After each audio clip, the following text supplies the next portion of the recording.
अस्सलाम वालेकुम नाज़रीन, धरती टाइम न्यूज़ ऑनलाइन सां गॾु आऊं आहियां इमरान अली गोपांग। ख़बर शामिल कयूं था कोडी जी खां रिपोर्ट ज़ोएब अली गोपांग।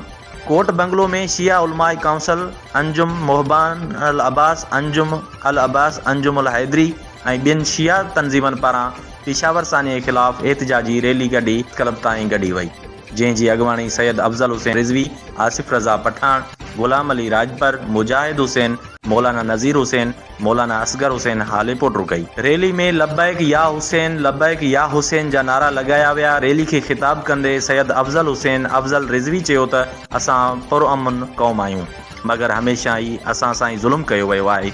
असांजे मुल्क पाकिस्तान खे उन्हनि दहशतगर्दनि हमेशह अहिड़ा ज़ख़म ॾिना आहिनि जेकी भरिजण जहिड़ा न आहिनि।